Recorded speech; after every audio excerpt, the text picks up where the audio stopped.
দুনিয়ার মানুষ তুমি, আমার কুদরত তোমার মাথায় ঢোকবে না। সেই জন্য ইসরার ঘটনা বলতে গিয়া রব্বুল আলামিন শুরুই করলেন সুবহানাল্লাযী আসরা বিআবদিহি। সুবহানাল্লাযী, সমস্ত দুর্বলতা অক্ষমতা থেকে মুক্ত সেই সত্তা যিনি তার বান্দাকে ইসরা করিয়েছেন, মেরাজ করিয়েছেন। কোন সুবহানাল্লাহি ওয়া বিহামদিহি। সমস্ত দুর্বলতা অক্ষমতা থেকে মুক্ত তিনি পার করে নিয়ে গিয়েছেন। তারপরে মুহূর্তের ভিতরে মহাশূন্য পাড়ি দিয়ে, সেই মহাশূন্য মানে কি? এইখান থেকে সূর্য কত দূরে জানেন না? 9,30,00,000 মাইল দূরে এখান থেকে সূর্য। সেই সূর্য, তারপরে রয়েছে গ্যালাক্সি, মিল্কি ওয়ে, গ্রহ নক্ষত্র, সে যে কত দূরে। যে সমস্ত তারকা, এমন বহুত তারকা আছে যে তারকা সৃষ্টির পর তার আলো পৃথিবীর মাটি আজ পর্যন্ত স্পর্শ করে নাই, অথচ আলোর গতি প্রতি সেকেন্ডে কত মাইল? 1,86,000 মাইল। এই 1,86,000 মাইলের সেকেন্ড, এর মিনিট, এর ঘন্টা, এর দিন, এর সপ্তাহ, এর মাস, এর বছর, এটাকে বলা হয় লাইট ইয়ার, আলোকবর্ষ। সেই তারকা তৈরি হওয়ার পর কত সহস্র সহস্র লাইট ইয়ার চলে গেল, আজও পর্যন্ত সেই তারকার আলো পৃথিবীর মাটি স্পর্শ করতে পারে নাই। তাহলে সেই তারা কোথায়? আল্লাহ রাব্বুল আলামিন তার হাবিবকে চাঁদ, সূর্য, গ্রহ, নক্ষত্র, মহাশূন্য পাড়ি দিয়ে, তারপরে 7 আকাশ পাড়ি দিয়ে সিদরাতুল মুনতাহা পর্যন্ত নিয়ে গেলেন। জোরে কোন সুবহানাল্লাহ। এবার সিদরাতুল মুনতাহা পর্যন্ত যাওয়ার পথে যত ঘটনা ঘটল, সেগুলো আপনারা ইতিহাস থেকে পড়ে নেবেন, ওগুলি বলার সময় আমার কাছে নাই। সিদরাতুল মুনতাহায় যাওয়ার পর হযরত জিবরাইল বলেন, আর আমি যেতে পারবো না, এটা হলো বিপজ্জনক বর্ডার। আমি যদি আর এক চুল অগ্রসর হই তাহলে আমি জ্বলে পুড়ে ছাই হয়ে যাব, আমার আর যাওয়ার অধিকার নাই। হুজুর সেখানে বসে থাকলেন। জিবরাইল বলে গেলেন, এখান থেকে আপনাকে নেওয়ার কুদরতি ব্যবস্থা হয়ে যাবে। রাসূল দুনিয়ায় ফিরে এসে হযরতে বেলালকে ডেকে বলেছিলেন, বেলাল গো, এমন কি আমল তুমি করো আমারে শোনাও। হযরতে বেলাল বলেন, হুজুর আমার আমল তো সব আপনি জানেন। কয় না, কি করো শোনাও। বেলাল বলেন, হুজুর খাস আমলের মধ্যে এতটুকু আছে যে আমি কখনো বিনা উজুতে থাকি না, যখন উজু চলে যায় উজু করি, আর উজুর ইহতিমামের জন্য 2 রাকাত নফল নামাজ পড়ি। হুজুর বলেন, বেলাল তুমি এই আমল ছাড়বা না, কারণ সিদরাতুল মুনতাহায় হযরত জিবরাইল আমারে যখন ছেড়ে চলে গেলেন, আমার একা একা বড় ভয় লাগতে লাগলো। তখন আমার মনে হচ্ছিল তুমি যেন আমার চতুর্দিকে হাঁটতেছো। আমার ভাইরা, রফরফ নামক বিছানা চলে এলো। কুদরতি এই বিছানায় চড়ে নবীজি আল্লাহ রাব্বুল আলামিনের দরবারে আরশে আজিমে পৌঁছে গেলেন। জোরে বলেন সুবহানাল্লাহ, জোরে বলেন সুবহানাল্লাহ। যেখানে পৃথিবীর কোন মানুষের যাওয়া সম্ভব নয়, গোটা পৃথিবীর মানুষের মর্যাদা আল্লাহ পাক বাড়ায় দিলেন, আরশে আজিমে হুজুরকে নিয়ে গেলেন। তারপরে তিনি কথাবার্তা হুজুরের সাথে কি বললেন, সেই কথাগুলি নিয়ে আমাদের দেশে কথা হলো এই যে হুজুরকে নিয়ে আল্লাহ 5 ওয়াক্ত নামাজ দিছিলেন তো 50 ওয়াক্ত। মুসা আলাইহিস সালামের সাথে দেখা না হইলে তো কাম সারছিল, আমাদের আর উপায় ছিল না। আরে ভাই, শুধু নামাজ দেওয়াই যদি উদ্দেশ্য হবে তাহলে রোজার মতো তো আল্লাহ দুনিয়ায় বসে দিতে পারতেন কিনা? হজের মতো, জাকাতের মতো পারতেন কিনা? শুধু নামাজের জন্য নয়, আল্লাহ পাকের কায়নাত দেখাবার জন্য আল্লাহ পাক তাকে নিয়েছিলেন। বেহেশত দেখাইছেন, দোজখ দেখাইছেন, ভালো কাজ করলে কিরকম শান্তি হবে, খারাপ কাজ করলে কিরকম শাস্তি হবে চোখে দেখাই দিয়েছেন মুহাম্মদ রাসূলুল্লাহ সাল্লাল্লাহু আলাইহি ওয়াসাল্লামকে। মেরাজ থেকে ফিরে এলেন, ঘরে এসে দেখেন উজুর পানি, উজু করে যে গেছিলেন উজুর পানি তখনও গড়াচ্ছে। যে দরজা দিয়ে বেরিয়েছিলেন দরজাটা ধাক্কায় তখনও কাঁপতেছে। যে বিছানায় শোয়া ছিলেন সে বিছানায় মানুষ শুয়ে থাকলে যেমন উষ্ণ থাকে সেরকমের উষ্ণ ভাব তখনও আছে। কেমনে হলো? মাথায় ঢুকবে না। সুবহানাল্লাহ, কোন ঢুকবে? জোরে কোন সুবহানাল্লাহ। এটার ব্যাপারে কোনো বিজ্ঞান দর্শন যুক্তির প্রয়োজন নাই। প্রয়োজন শুধু এতটুকু, আল্লাহ তার হাবিবরে নেবেন, কত দ্রুত নিবেন, কত দ্রুত পাঠাবেন, এটা তিনিই ভালো জানেন, আমাদের কোনো জানার কথা না। ঠিক কিনা কর? তবে দৃষ্টান্ত যদি চান তাহলে আমি দৃষ্টান্তটা এভাবে দিতে পারি, বুঝাবার জন্য একটা দৃষ্টান্ত দিতে পারি। সেটা হলো এই, ধরেন বাংলাদেশে কোনো প্রেসিডেন্ট আসবে, পৃথিবীর যে কোনো দেশের এক প্রেসিডেন্ট আসবে, এটা আসার যখন খবর হয়ে যাবে তখন পত্র পত্রিকায় রুট বলে দেওয়া হয়, এই রুটে রাষ্ট্রীয় মেহমান রাষ্ট্রীয় অতিথি ভবনে আসবেন, এই রাস্তা দিয়ে সাধারণ ট্রাফিক চলাচল বন্ধ থাকবে। এয়ারপোর্ট থেকে নিয়ে রাষ্ট্রীয় অতিথি ভবন পর্যন্ত মেহমান না আসা পর্যন্ত সমস্ত ট্রাফিক চলাচল বন্ধ। মেহমান পৌঁছে যাবে, তারপরে আবার স্বাভাবিক ট্রাফিক চলবে। এটা জানেন কিনা? এইটা যদি পৃথিবীর সামান্য সলিমদ্দি কসিমদ্দি এই জন্য বলছি, আজ আছে কাল নাই। ঠিক কিনা গণ? আজ মন্ত্রিত্ব গেল, কালকে রাস্তায় দাঁড়ায় বলবে রিক্সাওয়ালা আমার একটু নেওয়া, বাজারে মাছ কিনতে যাব। ঠিক কিনা? সুতরাং এদের তো কোনো মর্যাদা নাই, আজ আছে কাল নাই। এই দুনিয়ার সলিমদ্দি কসিমদ্দির জন্য যদি এভাবে ট্রাফিক চলাচল বন্ধ করে দেওয়া হয়, তাহলে আকাশ এবং জমিনে আল্লাহ রাব্বুল আলামিনের সর্বশ্রেষ্ঠ মেহমান জনাবে মুহাম্মদ রাসূলুল্লাহ সাল্লাল্লাহু আলাইহি সাল্লাম, এই মেহমান আল্লাহর দরবারে যাবেন। আল্লাহ যদি বলে দিয়ে থাকেন, আল্লাহ যদি হুকুম করে থাকেন, সময়ের গতি, বার্ষিক গতি, আহ্নিক গতি, আকাশের গতি, সূর্যের গতি, সময়ের গতি, রাত 3:45 এখন সমস্ত গতি স্তব্ধ হয়ে যা, আমার হাবিব আমার দরবার থেকে ঘুরে যখন ঘরে ফিরে যাবেন, আবার 3:45 থেকে শুরু হয়ে যাবি। যদি আল্লাহ এমনটি করে থাকেন, তাহলে উজুর পানি গড়াতে দেখা আর দরজা কাঁপতে দেখা অসম্ভব। জোরে বলেন অসম্ভব। এটা আমি একটা দৃষ্টান্ত দিলাম মাত্র। আসলে আল্লাহ পাক করিয়েছেন তার হাবিবকে, কোন কাইফিয়াতে কিভাবে নিয়েছেন আল্লাহ, নিয়েছেন তার হাবিবরে। আপনার চিন্তা করার কোনো দরকার নাই, ঘুম নষ্ট করে দরকার নাই। আল্লাহ তার হাবিবকে মেরাজ করিয়েছেন। জোরে কোন সুবহানাল্লাহ, চিল্লায় কোন সুবহানাল্লাহ। ভাইরা আমার, নবীজি মেরাজ থেকে ফিরে এলেন, এবার আসল দায়িত্ব এসে গিয়েছে। মেরাজের পরই মদিনা মুনাওয়ারায় রাসূলুল্লাহ হিজরত করলেন। এই হিজরতের পর আল্লাহর নবী মদিনা শরীফে এসে ইসলামী স্টেট কায়েম করে দিলেন। আজ নবী প্রেসিডেন্ট হয়ে গেছেন। জোরে কোন সুবহানাল্লাহ, জোরে সরে বলেন সুবহানাল্লাহ। আমার বন্ধুগণ, নবীজির টুপি সুন্নত, নবীজির টুপিটা মাথায় লাগাই। নবীজি মিষ্টি পছন্দ করতেন, মিষ্টি সুন্নতটা পছন্দ করি। নবীজি কদু খাইতেন, কদু খাওয়া সুন্নতটা পছন্দ করি। নবীজি চোখে সুরমা লাগাতেন, সুরমা লাগানোর সুন্নত পছন্দ করি। কিন্তু নবীজি রাষ্ট্র দখল করে প্রেসিডেন্ট হয়েছিলেন, আর আল্লাহর দিন কায়েমের জন্য তায়েফে যে রক্ত দিয়েছিলেন সেটাও যে সুন্নত। আবার ওহদে যে দামদার মোবারক শহীদ হয়েছিল সেটাও যে সুন্নত। মা বাপের জায়গা জমি ঘর বাড়ি ছেড়ে দিয়ে হিজরত করেছিলেন। এই সুন্নত বড় কঠিন, এই কঠিন সুন্নতের কাছে মুসলমানের পাওয়া যায় না। তামিম আদ-দারিমি বলেন আমরা দাজ্জাল দেখেছি। রাসূল বলে কেমন দেখেছো? দেখলাম। ওনারা বলে আমরা দেখেছি সে শিকল দ্বারা বাঁধা, হাতে পায়ে শিকল, হাত পায়ের নিচ দিয়ে উঠাইয়া কাদের সাথে শিকল দ্বারা হাত বাঁধা, কিন্তু প্রচন্ড শক্তি, এক লাফ দেয় আকাশে উঠে, আবার লাফ দেয় নিচে নামে। আমাদেরকে দেখে জিজ্ঞেস করলো তোমরা কারা? আমরা বললাম আমরা মদিনার মানুষ। জিজ্ঞেস করলো দাজ্জাল মদিনায় কি মুহাম্মদ এসেছে? আমরা বললাম এসেছে। দাজ্জাল বলল পৃথিবীতে যাওয়ার আমার সময় হয়ে যাচ্ছে, আমি পৃথিবীতে আসবো।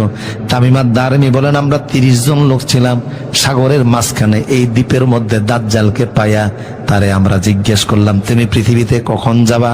সে বলল 3টা আলামত প্রকাশ পাইলেই পৃথিবীতে আমি যাব। 1 নম্বর আলামত হলো ইরাকের মধ্যে একটা বিল আছে, তাবারিয়া বিল। এই বিলের মধ্যে পানি থাকবে না। ঠাকুর মাজদুলির গল্প না, মুসলিম শরীফের হাদিস। জোরে বলে আল্লাহু আকবার। বুঝেন কথা? ইরাকের মধ্যে একটা নদী আছে, তাবারিয়া নদী। ওই নদীর মধ্যে যখন পানি থাকবে না, জর্দানে একটা ঝর্ণা আছে, বাইসান জর্দানে একটা ঝর্ণা আছে, জুগারের ঝর্ণা। ওই ঝর্ণায় আগে এত পানি হতো যে পানি দ্বারা আশপাশের মানুষ চাষাবাদ করত। দাজ্জাল বলল, ওই ঝর্ণার মধ্যে যখন পানি থাকবে না তখন আমি পৃথিবীতে যাব। আগে পানি দ্বারা, ঝর্ণার পানি দ্বারা মানুষ চাষাবাদ করত, এখন বালতি ফেলে রাখলো, সারাদিন এক বালতি পানি ওঠে না। 3 নম্বর আলামত বলল, ফিলিস্তিন এলাকায় একটা খেজুরের বাগান আছে, এটাকে বলে বাইসানের খেজুরের বাগান।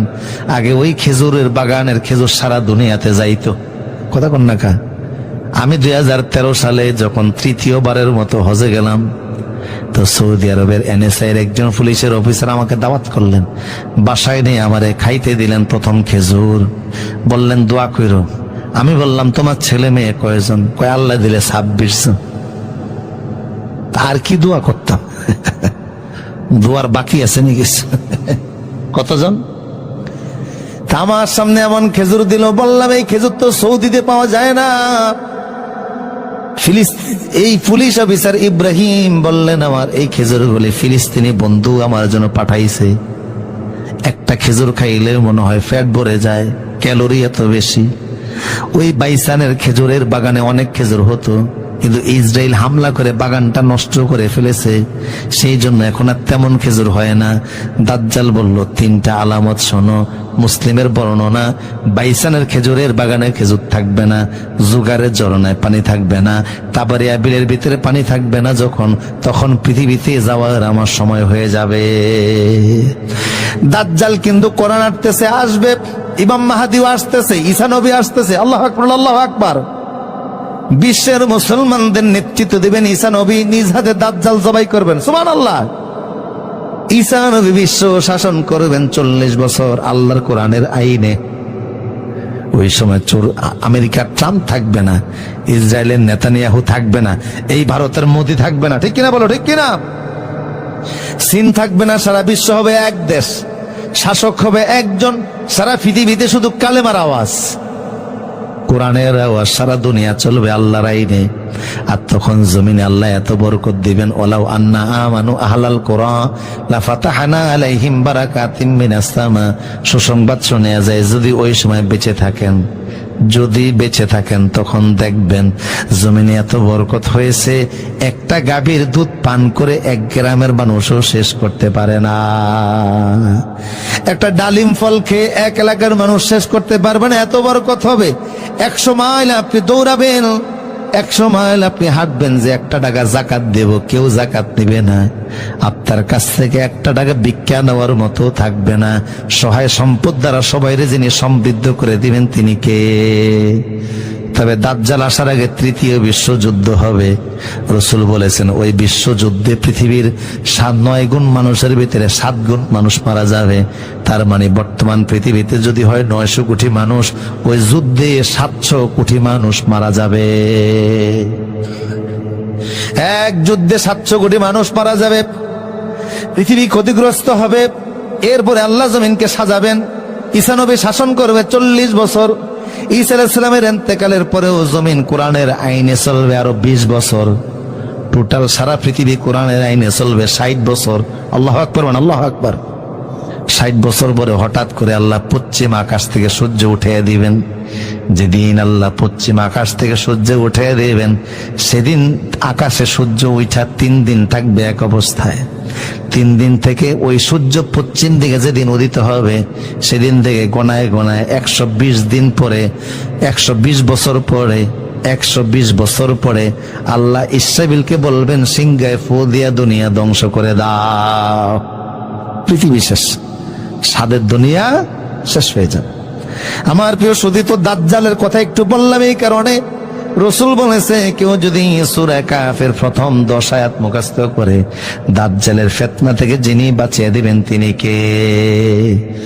এই সূরাটা যদি জুমার দিন আপনি তেলাওয়াত করেন, সারা সপ্তাহে আসমানের কাছ থেকে আপনার জন্য নূর চলে আসবে। জুমার দিন যদি এই সূরাটা পড়েন, 1 সপ্তাহ আসমানি নূর দ্বারা আপনারে আল্লাহ বেষ্টন করে রাখবেন। পড়া যাবে ইনশাআল্লাহ। কেন এই সূরার এত গুরুত্ব? কারণ এই সূরা আল্লাহ ঈমানদারদের কথা বলেছেন। মনোযোগ আসেনি আপনাদের? কথা বুঝতেছেন আপনারা? এই সূরার এত গুরুত্ব কেন? এক সপ্তাহ নূর থাকবে সূরা পড়লে। এই সূরার 10টি আয়াত মুখস্থ করলে দাজ্জালের পেটটা থেকে বাঁচা যাবে কেন? কারণ এই সূরার ভিতরে ইমানদারদের গল্প আল্লাহ বর্ণনা করেছেন। আল্লাহ বয়ান করেছেন ওই ইমানদারদের মতো তোমাদের ইমানটা যদি বানাও তাইলে দেখবা নূরের অভাব হবে না, নিয়ামতের অভাব হবে না, জান্নাতি বাড়ির অভাব হবে না। কারা সে ইমানদার? কেন আল্লাহ তাদের কথা আনলেন? এই যুবকদের ইমানদারদের ঘটনা ঘটেছে আজ থেকে প্রায় 6000 বছর পূর্বে। কয় হাজার? দেশটা হলো বর্তমান জর্দান দেশ। জর্দান দেশে ওই সময় 6000 বছর আগে একটা জালিম সরকার ছিল। জালিম সরকারের নাম ছিল দাকিয়ানুস। সে ছিল মুশরিক, কাট্টা মুশরিক, জালিম। এত বড় জালিম ছিল, সে আইন করেছে আমার দেশের যত জনগণ আছে সবাই মিলে মূর্তির সামনে বাধ্যতামূলক মাথা নত করা লাগবে। কিন্তু 6 জন যুবক বলল, দেশের বাচ্চা যতই আইন করুক না কেন, ব্যক্তির চাইতে দল বড়, দলের চাইতে দেশ বড়, দেশের চাইতে ঈমান বড়। সারা দেশের মানুষ শিরিক মেনে নিল, আমরা 6 জন যুবক প্রয়োজনে জীবন দিব, তারপরও ঈমান দিব না। আল্লাহু আকবার। আল্লাহ বলেন, ইন্নাহুম ফিতয়াতুন আমানু বিরাব্বিহিম ওয়াজিদনাহুম হুদা। এদের ভিতরে ঈমানটা এত বৃদ্ধি পেয়েছিল, গোটা দেশ একদিকে, 6 জন যুবক আরেক দিকে। ঠিক কিনা বলেন? ঠিক কিনা বলেন? সারা দেশবাসী, দেশের বাচ্চা সহকারে একদিকে, 6 জন আরেক দিকে। সবাই হলো মুশরিক, জাহান্নামী। 6 জন যুবক হলো জান্নাতি, ঈমানদার। ওদের বাবা মাও কিন্তু মুশরিক, পরিবার পরিজন মুশরিক, কিন্তু ওরা ঈমানদার, আল্লাহ চিনে ফেলছে। আমরা জন্মগতভাবে মুসলিম পরিবারে জন্ম নেওয়ার কারণে ঈমানের দাবি করি যে লা ইলাহা। কিছু মানুষ তো এত বড় কপাল ভরা, ভাগ্য খারাপ, কাফেরের ঘরে জন্ম নিয়েছে, মৃত্যুর আগ পর্যন্ত কুফরি জিন্দেগি থেকে আর বের হতে পারে না। আছে না নাই? আপনি কি মানব সেবা করেন? ইমানের দৌলত আপনারে আল্লাহ দিয়েছে, কি আপনি এত বড় বীর বাহাদুর, কি আপনার অবদান? আমি তো অবাক হই, বাংলাদেশে একটা হসপিটাল আছে ICDDR, ওয়াজ বুঝেননি আপনারা? বাংলাদেশে একটা হসপিটাল আছে, নাম হলো ICDDR। আমাদের চাঁদপুরের মত্তবের মধ্যে এই হসপিটালের একটা শাখা আছে। সারা বাংলাদেশে যত সরকারি হসপিটালে আপনি চিকিৎসা নেবেন, অন্তত 5 টাকা হলেও একটা বিল আছে না নাই? সরকারি হসপিটালে আপনি চিকিৎসা নিতে গেলে 5 টাকার একটা টিকিট অন্তত নেওয়া লাগে, কিন্তু ICDDR গেলে 1 টাকা নেওয়া লাগে না। এমন বাংলাদেশে শুধু এক জায়গায় নয়, 4 জায়গায় আছে। শত শত ডাক্তার, এই ডাক্তারদের কোনো ফি দেওয়া লাগে না, ভর্তি ফি দেওয়া লাগে না, কোনো টাকা দেওয়া লাগে না, কোনো পয়সা দেওয়া লাগে না। এই হসপিটালগুলি হলো ডায়রিয়ার হসপিটাল। যত ডায়রিয়ার রোগী আছে ওখানে গিয়ে সুস্থ হয়। এই 4টা হসপিটালের যত ডাক্তার, যত বেতন, যত কারেন্ট বিল, যত রোগীদের ঔষধ, থাকার বিল, সব দেয় বিল গেটস। আমেরিকায় তার বাড়ি। শুধু বাংলাদেশের 4টা হসপিটাল খরচ চালায় না, বিশ্বের 148টা হসপিটালের খরচ চালায়। কিন্তু দুঃখের বিষয় হলো, লোকটা হলো খ্রিস্টান, ভেতরে ঈমান নাই। এত বড় ভালো কাজ করে, যার বেতন, যার পকেটের টাকায় লাখ লাখ মানুষ সুস্থ হয়, 1-2 বছর নয়, বিগত 40 বছর যাবত। যার টাকা দ্বারা মানুষ সুস্থ হয়, লোকটা কালেমা তার জাবানে নাই, বেঈমান। আর আপনি সারা জীবন ইসলামের জন্য কি করেছেন? মাহফিলের জন্য 10টা টাকা চাইলো, চেহারা কালো হয়ে যায়। কথা বলে না? মসজিদের মুয়াজ্জিনের, ইমাম সাহেবের বেতন দিতে চায় না, অথচ আপনি কালেমাওয়ালা মুসলমান। রসুল বলেছে, আমার উম্মতের যার ছোট্ট একটু ঈমান থাকবে, তারও আল্লাহ 10 দুনিয়ার সমান একটা জান্নাতি বাড়ি দান করে দিবে। কি আল্লাহর জন্য কি করে ফেলেছে যে এত বড় জান্নাত পাবেন? ওই লোকটা কি ক্ষতি করছে আল্লাহ তারে দিবেন না? মূলত সব ফায়সালা কার? ওমা তাশাউনা ইল্লা আইয়াশা আল্লাহু রাব্বুল আলামিন। কারে আল্লাহ ঈমান দিবেন, কারে বেঈমান বানাবেন, একমাত্র ইচ্ছা কার। শুকরিয়া আদায় সারা জীবন করলো, শেষ হবে না। সামান্য মাহফিলে 1 ঘন্টা বসে থাকার ধৈর্য হয় না। কথা বলেন না কা? আর অথচ খ্রিস্টানদের ধর্ম প্রচারে বিমান হলো 600। কোটি কোটি টাকা তারা ব্যয় করে। প্রতি 4 মিনিটে পৃথিবীর যে কোনো দেশে খ্রিস্টানদের একটা বিমান টেক অফ করে। আজকের পৃথিবীর আকাশে 33,000 বিমান চলাচল করে। এর জন্য শুধু খ্রিস্টানদের ধর্ম প্রচারের বিমান হলো 400-600, আর বিশ্বের কোনো মুসলমানের কোনো ব্যক্তিগত বিমান, কোনো আলেমের বিমান নাই। ডক্টর জাকির নায়েকের ওনার কোনো ব্যক্তিগত বিমান নাই। বিশ্বের কোনো দায়ী আল্লাহর বিমান নাই। বাংলাদেশে মাঝে মধ্যে 2-1 হুজুর হেলিকপ্টারে উঠে একটু অনেকে সহ্য হয় না। কথা বলেন ঠিক কিনা? নাম দিছে হেলিকপ্টার হুজুর, ঠিক কিনা বলেন? কি নাম দিছে? আলেমদের প্রতি এই দেশের কিছু মানুষ এত অ্যালার্জি রাখে, যদি জোরে জোরে হাঁটে কয় আল্লাহ কই জানে খাইতে যেতে আছে। আস্তে হাঁটলে বলে আজকে মনে হয় খাইয়া একটু বেশি লোড হয়েছে। জোরে হাঁটলেও বিপদ, আস্তে হাঁটলেও। আমার প্রিয় সৌদি, আমার বাইরে গভীর মনোযোগ দেন। কি করে আমরা ইসলামের জন্য 6 জন যুবক বলল, দেশবাসী আমরা সারা দেশ একদিকে, সরকার একদিকে, আমরা 6 জন আরেকদিকে। আল্লাহু আকবার। দেশের সরকার গোয়েন্দা পাঠিয়ে দিল, তোমরা তন্ন তন্ন করে খোঁজ খবর নাও এই দেশের জনগণ আমার মূর্তি পূজা মানে কিনা। গোয়েন্দারা সারা দেশ ঘুরে ঘুরে রিপোর্ট এনে দিল, বাচ্চা সারা দেশের জনগণ সবাই মিলে মূর্তিকে খোদা বলে স্বীকার করে নিয়েছে, কিন্তু 6 জন যুবক তারা বলে আমরা মূর্তি মানি না, আমরা মানি এক আল্লাহ। আমরাও মানে কয় আল্লাহ। 6 জন যুবক বলে আমরা মানে এক আল্লাহ, এই জন্য যদি জীবন দেওয়া লাগে জীবন দিব, তারপরে ইমান দিব না। দেশের বাচ্চা বললে এদেরকে ধরে নিয়ে আসো, গ্রেপ্তার করে আনা হলো। বাচ্চা বুঝাইলেন, যুবকরা মানে না। বাচ্চা বলল, একটা রাত তোমাদেরকে সময় দিলাম, এই রাতের মধ্যে যদি তোমরা মতের পরিবর্তন না করো, আগামীকাল আমি তোমাদেরকে ফাঁসির কাস্টে ঝুলাইয়া দিব। 6 জন যুবক বিদায় করে দিল দেশের বাচ্চা। যুবকেরা প্রধানমন্ত্রীর কার্যালয় থেকে বের হয়ে এক জায়গায় সলা পরামর্শ করে, দোস্ত যেই দেশের পিতামাতা, যেই দেশের সরকার, যেই দেশের জনগণ আল্লাহ বিরোধী হওয়ার জন্য আমাদেরকে পরামর্শ দেয়, চল আমরা ওই দেশেই থাকবো না, ওই দেশ থেকে হিজরত করে এমন এক দেশে যাব যেই দেশে গেলে আল্লাহরে আল্লাহ বলা যায়। আমরা হিজরত করব। কি করব? কথা বলে না, কি করব? আমার রাসূল হিজরত করছে কি করে নাই? মক্কা ছেড়ে দিনের নবী, বলুন মক্কা ছেড়ে দিনের নবী মদিনাতে যায়, জন্মভূমির মায়াই নবী ফিরে ফিরে সায়। যারা বলে আল্লাহু আকবার। বিশ্ব নবী হিজরত করতেছে, চোখের পানি ছাড়তেছে। আল্লাহ বলে, নবী হে কাঁদবেন না, চোখের পানি মুছে ফেলে দেন। আজকে মক্কা থেকে রাতের আধারে আপনি মদিনা যাচ্ছেন, বেশি সময় লাগবে না। ইন্না ফাতাহানা লাকা ফাতাহাম মুবিনা, ওয়াসিরে মক্কার ক্ষমতা আমি আল্লাহ আপনাকে দান করে দিব। আল্লাহর ওয়াদা এমন শর্ত হয়ে গেল, মাত্র 8 বছরের মাথায়। কয় বছর? 8 বছরের মাথায় রাসূল 10,000 সাহাবী নিয়ে মক্কায় আসলেন। 10,000 সাহাবী রাসূলের সঙ্গে। রাসূল বললেন আমরা মক্কা থেকে এখন 3 কিলোমিটার দূরে থাকবো। 10,000 সাহাবীরা বলল, নবী আমরা এখন কি ডিউটি পালন করব? রাসূল বলেন, এখানে 3 দিন তোমরা থাকবা, 3 দিন পরে আমরা মক্কায় প্রবেশ করব। তবে 3 দিনে তোমাদের ডিউটি হলো তোমরা প্রত্যেকে চুলা বানাবা 5টা। কয়টা? ওই জামানায় 500 মানুষের রান্না হতো একটা চুলায়, কিন্তু রাসূল বললেন একজনে চুলা বানাবা 5টা। তার মানে 10,000 মানুষের চুলা তৈরি হবে 50,000। সাহাবীরা চুলা বানালেন, কারণ রাসূলের নির্দেশ কোন লেমা লেন না, হোয়াই দ্যাট সো সারা কোনো শব্দ নাই। রাসূল যেটা বলে ওটাই পালন করা লাগবে। বুঝে আসলেও মানতে হবে, বুঝে আসলে না আসলেও মানতে হবে। এটার নাম হলো ঈমান, ঠিক কিনা বলেন? কোনো শব্দ করা যাবে না। সাহাবীরা 50,000 চুলা বানালেন। 50,000 চুলার মধ্যে আগুন জ্বলতেছে। রাত্রিবেলা কাফেরদের নেতা আবু সুফিয়ান, ওনার সিআইডি আসছে সাহাবীদের সংখ্যা গণত, যে মোহাম্মদ মক্কা দখল করবে, কি পরিমাণ সেনা সদস্য নিয়ে এসেছে।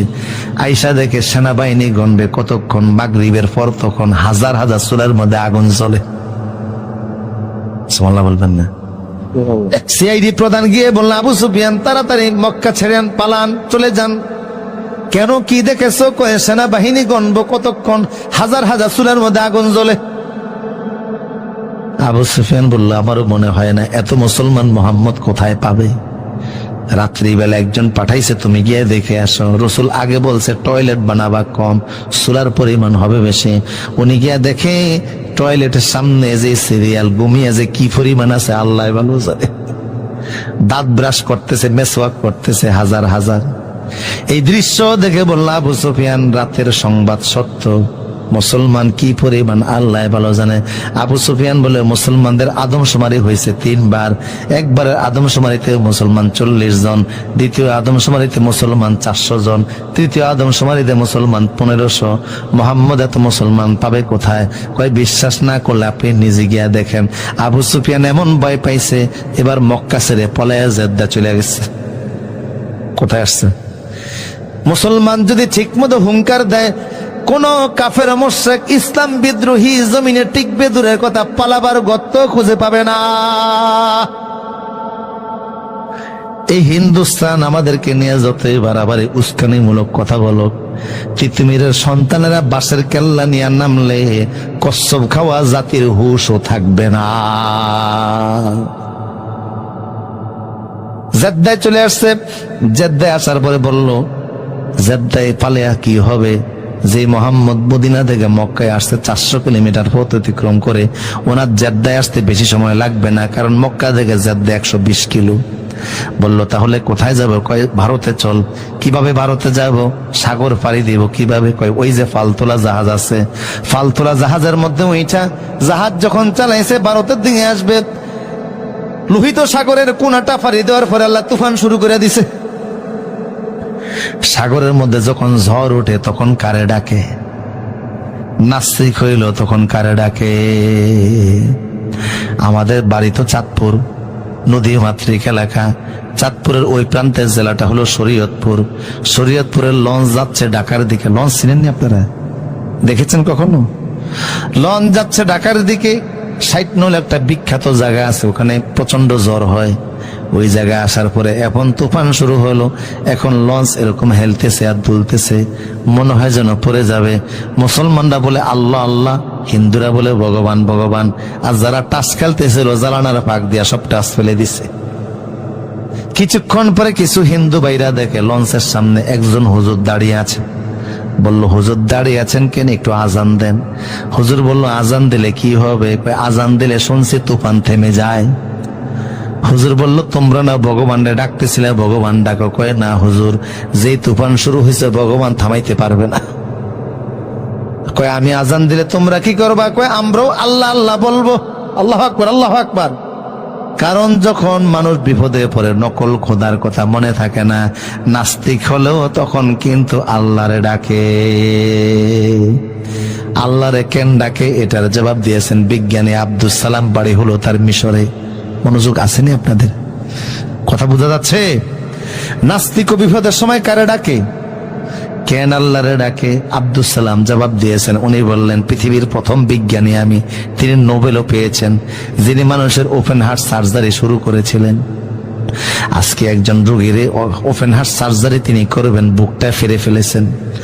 বুকটা ফেরে ফেলার পরে তিনি কি কি রোগ ব্লক হয়েছে চেক করতেছেন। এমন সময় হার্টের মধ্যে কি যেন দেখলেন, দেখার পরে ওনার চোখ থেকে দর দর করে পানি পড়া শুরু হয়ে গেল। অন্য অন্য সার্জনদেরকে বললেন, আমার হাত কাঁপতেছে, পারতেছি না, তোমরা বাকি কাজ করো।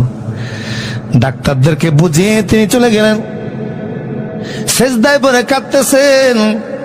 অপারেশনের পরে অন্য অন্য ডাক্তার গিয়ে বলল, স্যার অন্যদিন এত কাঁদেন না, আজকে কেন এত কাঁদলেন? বলল, দেখো আজকে যখন এই রোগীর হাড় আমি বের করলাম, রক্ত আসার আগে আমি দেখে ফেললাম তার হাড়ের মধ্যে আমার আল্লাহ নামটা সিল মারা আছে। এতদিন পরে আমার বুঝে আসলো 2 টাকা দামের একটা মেসের কার্ডের ভিতরে কোম্পানির নাম আছে, 15 টাকা দামের 1 বোতল পানির ভিতরে কোম্পানির নাম আছে। আছে না? 1 টাকা দামের ক্যান্ডি চকলেটের মধ্যে কোম্পানির নাম আছে। আল্লাহ তোমার মতো অত দামি সৃষ্টি বানাইলেন, তোমার ভিতরে কি আল্লাহ তার কোম্পানির নাম দেন নাই? তাই হিন্দু হোক, বৌদ্ধ হোক, খ্রিস্টান হোক, প্রত্যেকের কলবের মধ্যে আল্লাহর আল্লাহ নামটা সিল মারা আছে।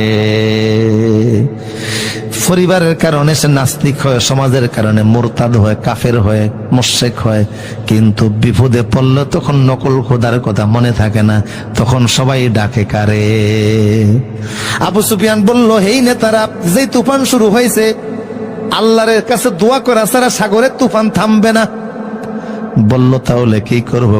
চল একটা মুনাজাত দে, আমি মুনাজাত দিব, তোরা আমিন বলবি। আবু সুফিয়ান মুনাজাত দিছে, আল্লাহ, মোহাম্মদ যে সত্য নবী এটা আমরা ভালো করে জানি, শুধু ক্ষমতা হারানোর ভয় আমরা ওনাকে মানি না। কথা বলে না, ওনারে মানলে আমাদের নেতাগিরি থাকবে না। তো আমরা যদি, তুমি আর ভারতে যাব না, জেদ্দার শক্ত মাটি পর্যন্ত যদি তুমি জাহাজটাকে একটু পৌঁছে দাও, নিরাপদে যদি সাগরটা পাড়ি দিয়ে শক্ত মাটিতে পা রাখতে পারে, আমি কিন্তু কালেমা পড়ে মুসলমান হয়ে যাব। অন্যান্য ফাতি নেতা, সাথী নেতা আছে না, মানে ছোট নেতারাও কালেমা পড়বে, সবাই বলে আমিন। আল্লাহ দোয়া কবুল করে তুফান থামিয়ে দিয়েছে। এখন তারা জেদ্দার শক্ত মাটি পর্যন্ত আইসা জাহাজ থেকে নামছে। ছোট ছোট নেতারা কয়, বড় নেতা কালেমা পড়েন, কয় চুপ থাকে, একটু দেখে শুনে নেই, নদীর মধ্যে একটু হাওয়া বাতাস লাগে। আল্লাহ যখন বিপদ দূর করে দিলেন তখন মনটা ঘুরে গেল। আল্লাহ কোরআনে এই কথা বললেন, ফালাম্মা নাজ্জাহুম ইলাল বাররি ফামিনহুম মুক্তাসিদ। আমি যখন বিপদ দূর করে দিয়েছি তখন আগের মতো দিল হয়ে গেছে, যদিও তিনি পরে কালেমা পড়েছিলেন। কথা বলেন ঠিক কিনা? তা আমার প্রিয় সুদীপ, রাসূলুল্লাহ চলে আসলেন মক্কায়। 3 দিন পরে 10,000 সাহাবী নিয়ে এসে কাবার ভিতরে প্রবেশ করে মূর্তি সরাইয়া তাকবীরের আওয়াজ দিলেন, বেলালকে দিয়ে আজান দেওয়াইলেন, আল্লাহু আকবার। আল্লাহ নবী যেমন হিজরত করেছে, 6 জন যুবক বলল আমরা হিজরত করব। রাতের আধারে যুবকরা বাড়ি থেকে বের হয়ে রওনা দিয়েছে। কাউকে বলে না, চুপি চুপি দেশবাসী, এলাকাবাসী, পরিবারের অজান্তে ঠাকুর মাজুরির গল্প বলি না, কোরআন থেকে বলছি। সামনে চলে আসার পরে দেখে 3 রাস্তার মাথা। মনোযোগ আছে আপনাদের? কয়জন যুবক? কয়জন? সামনে আসার পরে দেখে 3 রাস্তার মাথা। দোস্ত, 3 রাস্তায় মাথা পাড়ি দিব, কিন্তু ওই যে একটা লোক দেখা যায় দাঁড়ানো আছে, আমার মনে হয় সরকারি সিআইডি দাঁড়ানো আছে, যে কোনোভাবে তথ্য ফাঁস হয়ে গেছে যে আমরা 6 জন যুবক দেশের এগেনস্টে গিয়ে, সরকারের বিরুদ্ধে গিয়ে, মূর্তি পূজার বিরুদ্ধে গিয়ে, বাপদাদার ধর্মের মধ্যে লাথি মেরে রাতের আধারে পলায়ন করে অন্য দেশে চলে যাচ্ছি। তাই আমাদেরকে ধরার জন্য সরকার গোয়েন্দা পাঠিয়েছে। কিন্তু 7ম নাম্বার যে যুবকটা রাস্তায় দাঁড়ানো, যুবক ডাক দিয়া বলছে, বন্ধুরা, আমার গোয়েন্দা মনে করো না, সিআইডি মনে করো না, তোমরা যেমন ইমানদার আমিও তোমাদের মতো একজন ইমানদার। তোমাদের কথা দেশের বাচ্চা জানতে পেরেছে, আমার কথা জানতে পারে নাই। আমি জানতাম রাতের আধারে তোমরা হিজরত করে এই দেশ থেকে অন্য দেশে যাবা, তোমাদের সাথী হওয়ার জন্য আমি এই জায়গায় অপেক্ষা করতেছি। দোস্ত, তুমি যাবা আপত্তি নাই, তোমার সাথে একটা কুকুর আছে, কুকুর তো নেওয়া যাবে না, কারণ কুকুরের স্বভাব তো ভালো না।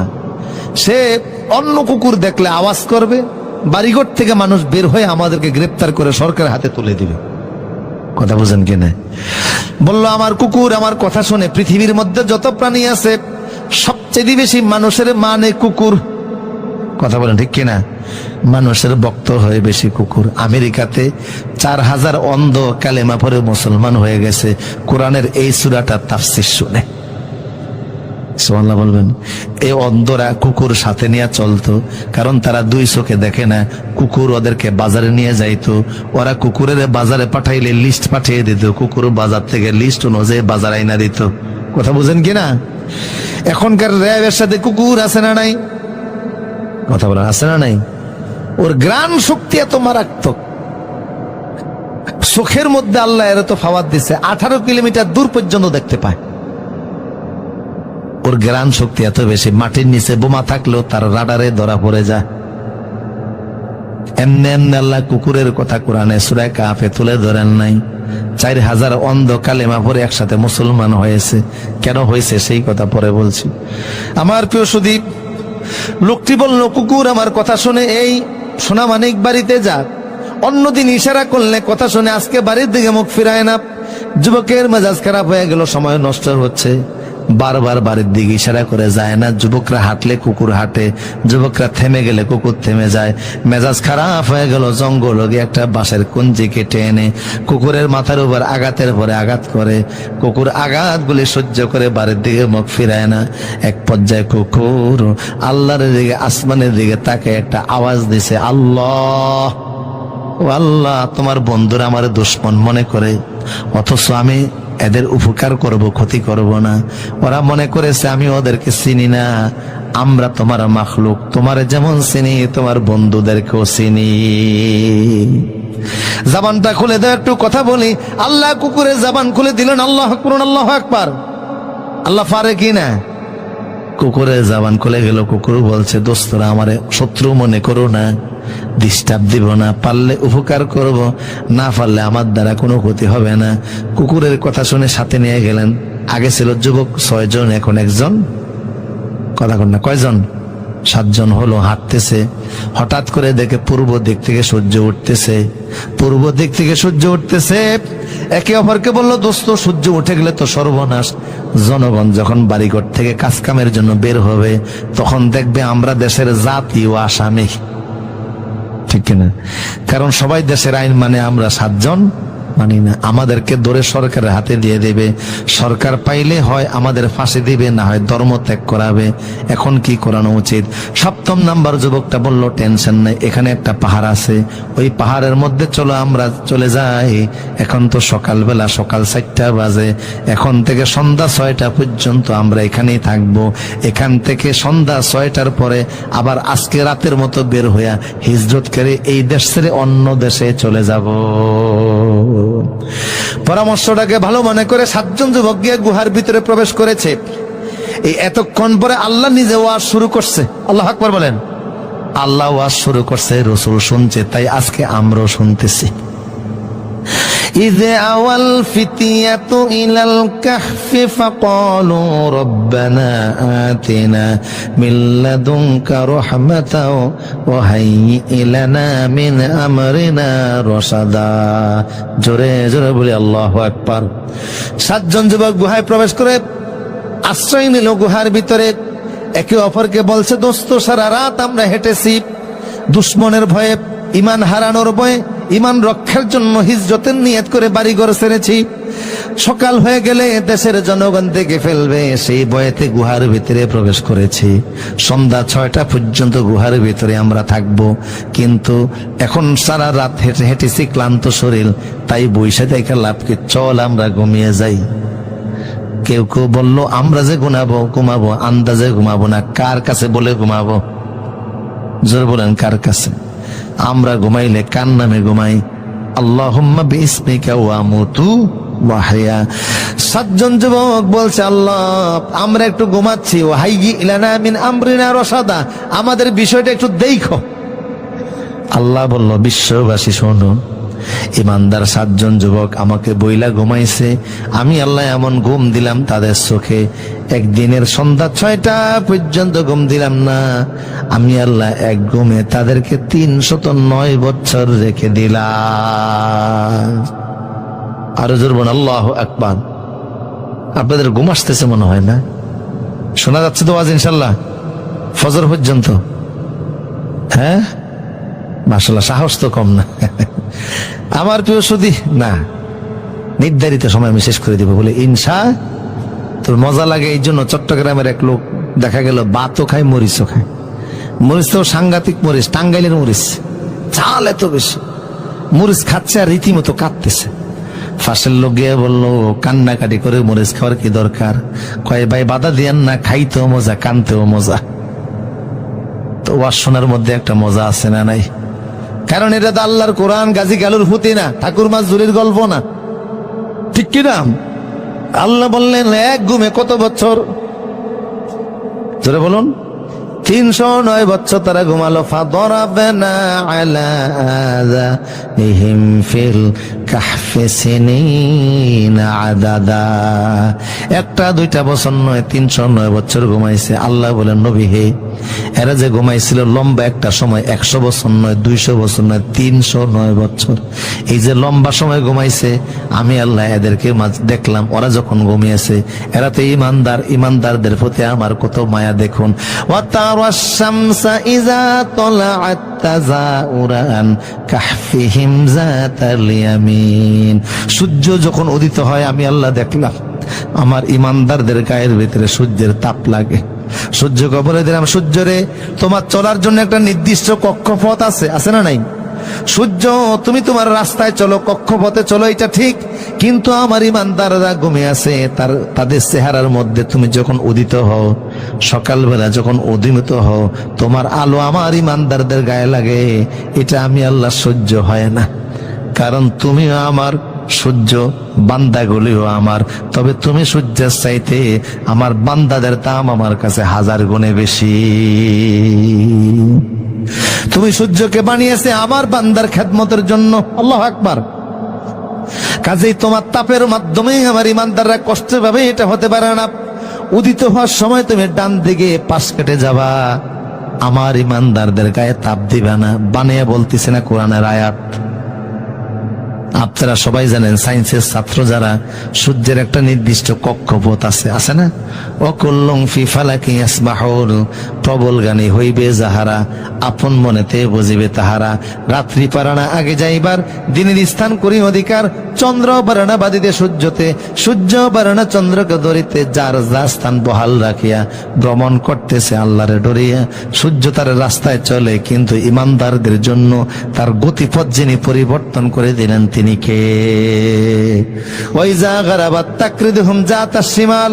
আল্লাহ বলেন, সূর্যরে আমি দেখতে পাচ্ছি, তুমি যখন অস্তমিত হও, তখনও তোমার তাপ গুহার মধ্যে আমার যে 7 জন বান্দা ঘুমিয়ে আছে, ওদের চেহারার মধ্যে পড়ে। খবরদার, তুমি বাম দিকে পাশ কেটে যাবা, অস্ত যাওয়ার সময়ও তোমার তাপ আমার ইমানদারের গায়ে দিবা না। আল্লাহ পাক বলেন, নবী হন, নুকাল্লিবুহুম যাতাল ইয়ামিন ওয়া যাতাশ শিমাল।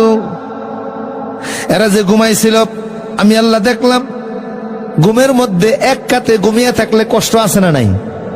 দেখবেন মানুষ কিছুক্ষণ পর পর 500 পরিবর্তন করে। আল্লাহ বলেন, আমি কুদরতি ধাক্কা দিয়া 7 জন যুবকের কখনো ডান কাঁধে কখনো বাম কাঁধে নিয়ে 500 পরিবর্তন করে আরামের ব্যবস্থা করে দিয়েছে। অহম ফি ফাজওয়াতিন মিনহু। আমার প্রিয় সুধী, ওরা গুহার মধ্যে থেকে আল্লাহ বলেন 500 পরিবর্তন করে দিয়েছি। এবার আল্লাহ পাক বলেন, নবী হে, যদি আপনি ওদের ঘুমের দৃশ্যটা দেখতেন, আপনি একটা ভয়ে দৌড় দিতেন। রাসূল আল্লাহ বলতেছে, লাওয়াইতালাতা আলাইহিম লাওয়াল্লাইতা মিনহুম ফিরআরা ওয়ালা মুলাইতা মিনহুম রুউবা। ওদের ঘুমের দৃশ্য দেখলে আপনি ভয়ে একটা দৌড় দিতেন। কেন? ওরা চোখ খুইলা ঘুমাইছিল। কিছু মানুষ আছে না, চোখ খুইলা ঘুমায়, কথা বলে না, আছে না নাই? কিছু আছে আবার নাক ডাকে। ওরে ডাক কাকে বলে? নাকের ডাকে ট্রেনের ইঞ্জিন ফেল। আগে রাত্রে ওয়াজ করে বরিশালের লঞ্চে চাঁদপুর আসতাম, তো ডেকে যারা শুয়ে থাকতো দেখতাম, হাই রে নাকের ডাক। মানে এখানে ট্রেনের ওই লঞ্চের ইঞ্জিনের সাথে নাকের ডাকের ইঞ্জিনের শক্তি বেশি। ঠিক না বলা আছে না? এরকম এই ডাকের আওয়াজে কিন্তু আশপাশের মানুষ ঘুমাইতে পারে না। ওরা ঘুমাচ্ছিল চোখ খুলে খুলে। আল্লাহ পাক বলেন, নবী হে, ওদের ঘুমের দৃশ্য দেখলে আপনি ভয়ে দৌড় দিতেন। চোখ খুলে ঘুমাচ্ছিল। আল্লাহ পাক বলছেন, নবী হে, এবার কুকুরের ঘটনাটা শুনুন। ও কালবুহুম বাসিতুন যিরাইহি বিল ওয়াসিদ। কুকুরটা পাহারাদার গেটম্যান হিসাবে গেটের মধ্যে দাঁড়িয়ে গেছে। এই যে 309 বছর এদের খাবারগুলি দিয়েছেন ঘুমের মধ্যে কে?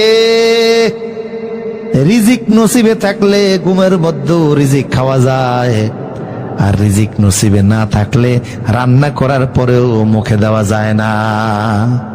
5 আগস্ট শেখ হাসিনার ভাইয়ের জন্মদিন ছিল।